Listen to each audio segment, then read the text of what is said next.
联阵营的国家与美国联手围攻俄罗斯。可这关中国什么事儿？这给中国提了个醒。原本身为苏联一部分的乌克兰，自前不久拥抱以美国为首的西方国家后，顿巴斯地区的局势就在不断恶化。表面上这是领土纷争问题，但实际上却是美俄两个大国之间的较量。拜登企图利用乌克兰的手对付俄罗斯，而普京作为一个有仇必报的人，自然不会容忍美国的一切挑衅性行为。就在局面越来越接近失控之际，两国之间的对抗再度升级。响应美国号召的波兰、捷克、保加利亚以及乌克兰等11个国家开始站到围攻俄罗斯的前线，纷纷加入驱逐俄罗斯外交官的行列中。捷克总理于近日借着怀疑俄罗斯特工参与了2014年福尔贝地居民点弹药库爆炸一事，将俄罗斯驻捷克大使馆的18名工作人员视为情报人员，要求这些人在48小时内离境。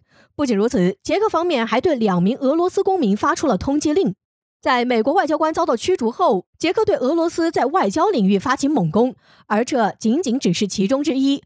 如今在美国的带领下，其盟友正积极对俄罗斯进行施压，不放过任何一个可以在经济上、军事上甚至外交上对付俄罗斯的机会。当然，作为战斗民族的俄罗斯也并非胆小怕事的国家，在普京眼里就没有妥协认怂这些词儿。你驱逐我国人，那我也同样可以。俄罗斯在随后也将多名来自波兰、乌克兰、捷克等国家的外交驱逐离境。这要是在以前，或许怎么都想不到，曾经苏联阵营的国家如今会站到对抗俄罗斯一线。不过话说回来，随着时间的推移，也不能怪这些国家倒戈。自苏联解体后，各成员国经济就在大幅度下滑，为了拯救经济，他们当然会去拥抱富裕发达的国家。可为什么美俄两国不能和平相处？面对外界的疑惑，其实答案很简单。身为全球排名第1的美国，根本不能允许一个强大俄罗斯的存在。一旦不遏制俄罗斯的发展，美国的地位很可能不保。这也就是为什么这么多年美国都在明里暗里针对俄罗斯的关键性原因。或许就如分析人士所言，大国之争是没有投降选项的，一旦投降就意味着毁灭。这一点美国清楚，俄罗斯清楚，中国也同样清楚。美国不能允许强大俄罗斯的存在，也一样不会允许中国崛起。美俄的对抗实则也是在给中国提了个醒，美国不会停止针对中国，除非中国投降。可中国会吗？因此，面对美国这样的国家，最好的方式就是继续发展壮大，削弱美国从实力和优势地位对中国施压的能力。只有中国更加强大了，美国才会有所忌惮。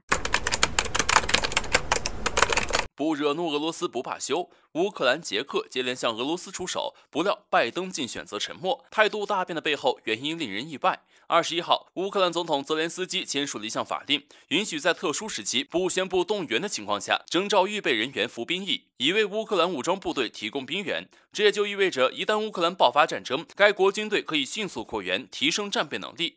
同一天，捷克召见俄罗斯大使，并向其公布捷克方面的进一步措施。日前，代理外交部长的捷克第一副总理刚对外表示，捷克方面正请求北约以及欧盟驱逐俄罗斯外交官。4月17号，捷克借2014年军火库爆炸一事，怀疑18名俄罗斯外交人员在其中担任重要角色，要求这些人在48小时内离境。从这个角度来看，无论是乌克兰还是捷克，显然是铁了心要与俄罗斯作对，一副不惹怒俄罗斯不罢休的模样。至此，作为战斗民族的俄罗斯又怎么可能妥协？以普京的性格，哪怕是面对全球排名第1的美国都不带犹豫的，更何况是面对乌克兰、捷克这样的小国。至此，20号，俄罗斯20艘军舰驶入黑海，在该海域举行了一场大规模的军事演习。演习的内容包括有条件的使用防空系统，以及干扰击退空中袭击。如此明显的信号，就是为了向西方展示强硬的姿态。不仅如此，21号，俄罗斯外交部还对外透露出，乌克兰和北约正在进行军事筹划。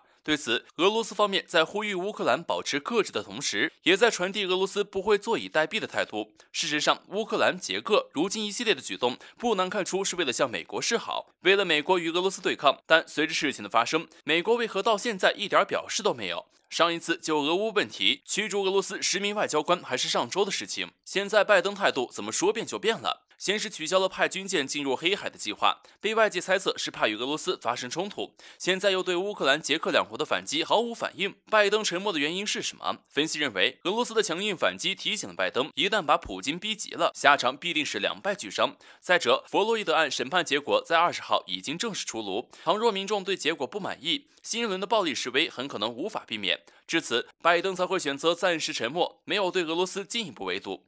话说回来，拜登如今的沉默，明眼人都能看出来是无奈之举，并不是真的想要缓和与俄罗斯之间的紧张局势。从这个角度来看，危险才刚开始，一旦美国自身的麻烦解决了，难保不会再度对俄罗斯发起攻击。所以，普京千万要小心，不能对美国放松警惕。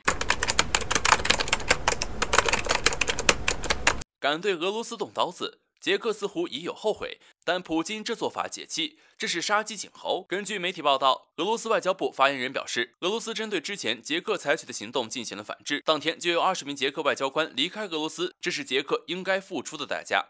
另外，这一举措不仅是对捷克与俄罗斯关系的打击，也是直接对捷克外交机构的打击。俄罗斯外交发言人还补充说明，这对于捷克是一种很严重的打击了。那么对于捷克来说，是多大程度的打击呢？其实，在俄罗斯外交发言人发言不久，捷克代理外交部长就有发言，从实际将近30人的捷克大使馆中驱逐20人，使得捷克大使馆几乎瘫痪。捷克外交部发言人已经有些慌了的表示，捷克已经需要面对大使馆实际已经无法运作的难题了，似乎已经有后悔的意向了。但是他们现在后悔有什么用呢？打一开始他们借口几年前无根据的事情，站边美国制裁俄罗斯的时候，就应该想得到后果了。当然，捷克要求18名俄罗斯驻捷克使馆人员48小时离境还是需要理由的。到了俄罗斯这里，他们根本就没打算对捷克提出的这个理由进行解释，直接霸气回应，捷克就是在进行完全没有根据的指责。既然捷克先一步破坏捷克和俄罗斯的关系，那俄罗斯自然也会有所回应的。驱逐20名捷克外交官就是俄罗斯的表态。据4月21号媒体报道，俄罗斯新闻秘书还在接受采访时表示，俄罗斯总统普京也不打算和捷克就这件事情展开会谈。俄罗斯已经认定捷克的行为是无根据也不理智的。捷克对俄罗斯做出这种破坏性的举措，实际上也不过是模仿美国而已。而既然捷克已经使出了这样的诡计来针对俄罗斯，俄罗斯自然也就不会视而不见。只是对于这种做法，俄罗斯是不会尝试去理解，